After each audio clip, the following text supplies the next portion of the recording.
परमाराध्य सद्गुरु महाराज के प्रवचन का पाठ महर्षि में ही सत्संग सुधा सागर से प्रवचन संख्या 215 संतमत सत्संग केवल सत्संग में अंतर। धर्मानुरागिनी प्यारी जनता, मैं यहाँ दुमका पहुंचकर इस सत्संग मंदिर को देखकर बहुत प्रसन्न हुआ हूँ। मुझे भागलपुर में जाकर ज्ञात कराया गया है कि इसका उद्घाटन आपको करना होगा। वृद्धावस्था में मैं बाहर अधिक नहीं जाता, लेकिन सत्संग मंदिर के उद्घाटन का नाम जानकर मैं यहाँ आया और बहुत प्रसन्न हुआ आप लोगों को देखकर। सत्संग क्या है? जब तक पूर्णता नहीं हो संत नहीं। जो पूर्ण है वे संत हैं, उनका संग सत्संग है। हाँ जी। संत के लिए तो यह बात है कि विद्यते हृदय ग्रंथि छिद्यन्ते सर्व संशया क्षीयन्ते चास्य कर्माणि तस्मिन् दृष्टे परावरे। महोपनिषद। परे से परे परमात्मा को देखने पर हृदय की ग्रंथि खुल जाती है, सभी संशय छिन्न हो जाते हैं और सभी कर्म नष्ट हो जाते हैं। जड़ और चेतन की अलग अलग पहचान हो। जड़ को सभी चिन्हते हैं, लेकिन जो जड़ से चेतन को फुटाकर चिन्हते हैं वे संत हैं। गोस्वामी तुलसीदास जी कहते हैं कि अमित बोल अनीह मित भोगी, सत्य सार कवि को विद जोगी। संत को कितना बोध है, ठिकाना नहीं है।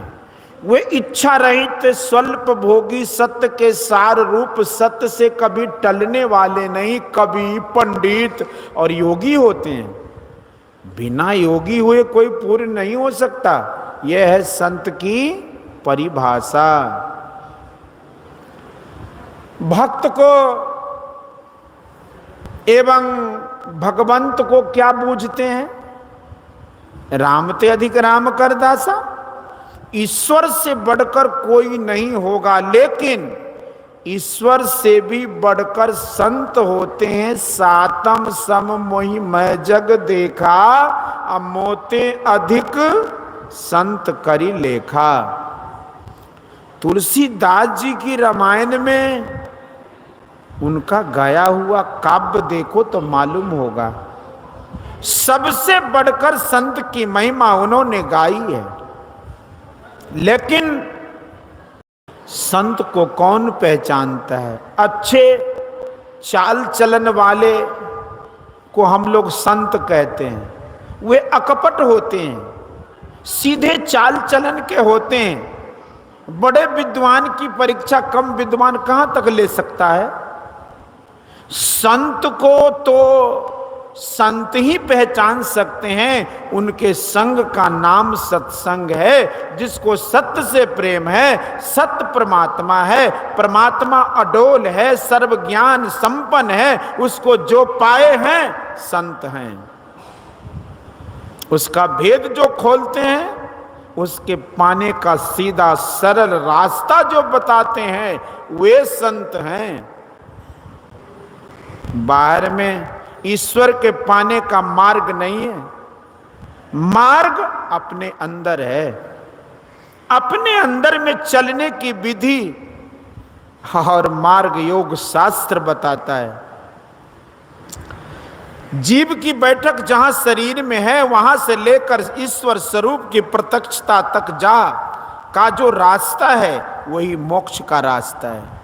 संत संग अपवर्ग कर कामी भव कर पंथ, कहीं संत कवि कोविद श्रुति पुराण सदग्रंथ। यह अंदर का रास्ता ईश्वर कृत है। इस रास्ते पर जो चलता है वह संत मता अनुयायी है। जो इस मार्ग पर चलाते हैं वे संत हैं। संत मत में गंगा, यमुना और सरस्वती की धारा बहती है। राम कथा जहाँ सुरसरी धारा, सरसई ब्रह्म विचार प्रचारा, विधि निषेधमय कलिमल हरिणी, कर्म कथा रवि नंदिनी बरनी। राम कथा यानी सगुण अवतारी ब्रह्म, जैसे शिव विष्णु आदि ईश्वर कोटि के देवता या राम कृष्ण सब सगुण ब्रह्म हैं। जहां इनकी कथा होती है वहां गंगा की धारा है। जहां ब्रह्म, माया, नित्य अनित्य आदि का ज्ञान हो वह सरस्वती की धारा है। और जहां कर्तव्य अकर्तव्य का ज्ञान हो वह यमुना की धारा है। सरस्वती की धारा के बिना अर्थात ब्रह्म विचार के बिना गहराई नहीं आवेगी। केवल सत्संग कहने से तीनों में से किसी को ले लो, सत्संग है। लेकिन संतमत सत्संग कहो तो तीनों को लेना होगा, जिसमें ब्रह्म विचार आवश्यक होता है। संतमत सत्संग में ब्रह्म विचार का होना अनिवार्य होता है, किंतु केवल सत्संग में ब्रह्म विचार हो न हो कोई बात नहीं है। संतमत सत्संग में अमित बोध अनिहमित भोगी सत्यसार कवि कोविद जोगी का बोध होता, बिना योग के ज्ञान नहीं। संतमत सत्संग में अध्यात्म को छोड़ना नहीं होता। संतमत सत्संग का अध्यात्म से बड़ा संबंध है, किंतु केवल सत्संग कहो तो उसमें अध्यात्म रहे व नहीं भी रहे। केवल सत्संग कहो तो उसमें केवल गंगा की धारा होगी, सरस्वती की गहराई नहीं। संतमत सत्संग और केवल सत्संग में यह अंतर है। मैं कहता हूं कि संतमत सत्संग मंदिर में ईसाई, मुसलमान तथा अन्य धर्मावलंबी भी आकर सत्संग करेंगे तो मुझे बड़ी प्रसन्नता होगी। लेकिन हिंसात्मक काम कोई नहीं कर सकते। ईश्वर सभी भाषा को जानते हैं। किसी एक भाषा की प्रार्थना को मानना और अन्य भाषा में किसी की प्रार्थना को नहीं संकीर्णता है। सामवेद में है कि मनुष्य सभी भाषाओं में ईश्वर की स्तुति कर सकता है।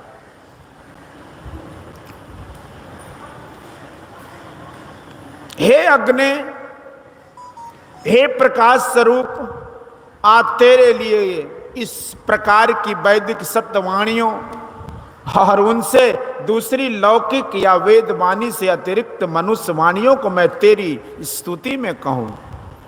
इन परम ऐश्वर्यों से तू महिमा में बड़ा है। ईश्वर अपने सामर्थ्य, ज्ञान और गुणों द्वारा सबसे बड़ा है। वैदिक और लौकिक सब वाणियां उनकी स्तुति करती हैं। ईश्वर तक कैसे पहुंचा जाएगा? कहां से चला जाएगा? यह संतमत सत्संग में बताया जाता है। संतमत सामाजिक कामों में कोई हस्तक्षेप नहीं करता। हां, हिंसात्मक काम से अलग अवश्य रहता है। इस मंदिर का नाम चाहे संतमत सत्संग मंदिर रखो, चाहे सत्संग भवन रखो, मुझे इसमें हर्ष विषाद की कोई बात नहीं है। विषाद की कोई बात मालूम नहीं पड़ती। लेकिन मुझसे पूछो तो मैं कहूंगा कि संतमत सत्संग मंदिर रखो तो ठीक है, क्योंकि उसके साथ अध्यात्म रहेगा। नहीं तो केवल सत्संग में अध्यात्म रहे वह नहीं रहे। लोग तुलसी कृत रामायण का बहुत पाठ करते हैं और सुनते भी हैं,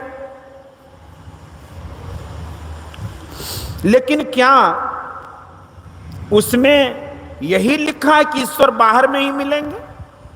बाहर दर्शन से क्या क्या हुआ सो इतिहास रामायण में है और पुस्तकों में भी है, पढ़ लीजिए। रामायण में ही पढ़िए, निर्गुण रूप सुलभ अति सगुण जान नहीं कोई, सुगम अगम नाना चरित सुनि मुनि मन भ्रम होय। और स्वयं तुलसी दास जी ने अपनी निस्बत विनय पत्रिका में लिखते हैं कि यही ते मैं हरि ज्ञान गमायो, परिहरि हृदय कमल रघुनाथ ही बाहर फिरत विकल भय धायो, जो कुरंग निज अंग रुचिर मद अतिमतहीन मरम नहीं पायो, खोजत गिरि तरु लता भूमि बिल परम सुगंध कहाँ ते आयो, जो सर विमल वारी परिपूरन ऊपर कचू से वार तिन छायो, जारत यो ताहि तजियो सठ चाहत यही विधि तृषा बुझायो, व्यापित त्रिविध ताप तन दारुण तापर दुसह दरिद्र सतायो, अपने नाम अपने धाम नाम सुर तर तजी विषय बबूर बाग मन लायो, तुम सम ज्ञान निधान मोहि सम मूढ़न आन पुराण निगायो, तुलसीदास प्रभु यह विचार जिए कीजे नाथ उचित मन भायो।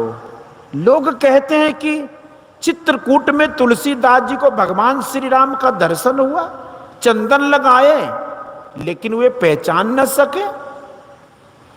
उसके बाद राजकुमार के रूप में घोड़े पर जाते उन्होंने देखा, लेकिन फिर भी पहचान न सके। ब्रह्मा को श्री कृष्ण भगवान के चरित्र को देखकर संशय हुआ, काकभुसुंडी और नारद को भी मोह हुआ, इसलिए गोस्वामी तुलसीदास जी ने निर्गुण रूप सुलभ अति सगुण जान नहीं कोई, सुगम अगम नाना चरिता सुनि मुनि मन भ्रम होय कहा। निर्गुण रूप में भ्रम नहीं होता क्योंकि उसमें सुगम अगम नाना चरित नहीं है। सगुण की उपासना नहीं करो, मैं नहीं कहता, मैं कहता हूं कि उस सगुण में निर्गुण का भी ज्ञान करो। यह ज्ञान बाहर में नहीं होगा, अंदर में होगा। यह संतमत बताता है, संतमत ईश्वर प्राप्ति का रास्ता बताता है। ईसाई व इस्लाम धर्मी किसी को भी संतमत के ईश्वर स्वरूप में फर्क नहीं। बौद्ध, जैन, सनातन धर्मी, आर्य समाजी, कुछ बने रहो, अंतर मार्ग जानो और उस पर चलो।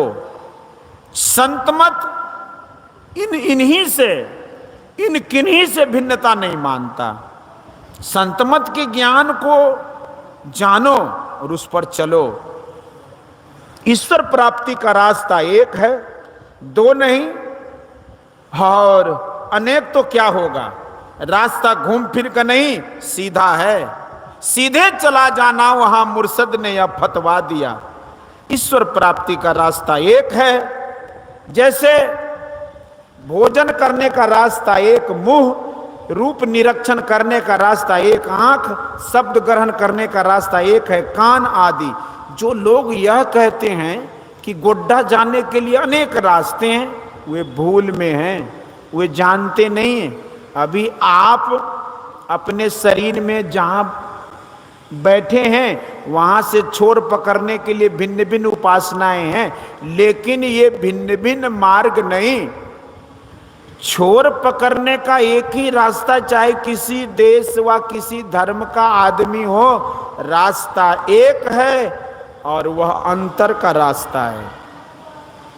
गोस्वामी तुलसीदास जी ने कहा कि तीन अवस्था तजौ भजौ भगवंता, मन क्रम वचन अगोचर व्यापक व्याप अनंत। तीन अवस्थाओं को छोड़कर चौथी अवस्था में जाकर भजन होगा। चौथी अवस्था में जाने का रास्ता अपने अंदर है, ठीक से समझ लो। लेकिन जो स्वार्थी लोग हैं, जो स्वार्थी लोग हैं, वे भरमा कर रखेंगे, उनसे सचेत रहो। अंत में इस मंदिर के बनवाने वाले में बनवाने में और इस सत्संग के आयोजन में जिन लोगों ने हाथ बटाया है उन सब लोगों को मैं धन्यवाद देता हूं। सबका कल्याण हो। बोलिए श्री सद्गुरु महाराज की जय। यह प्रवचन संथाल परगाना जिलांतर्गत संतमत सत्संग मंदिर दुमका में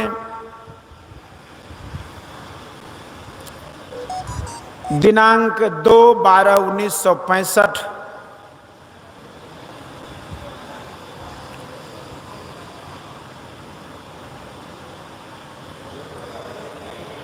ईस्वी के जय।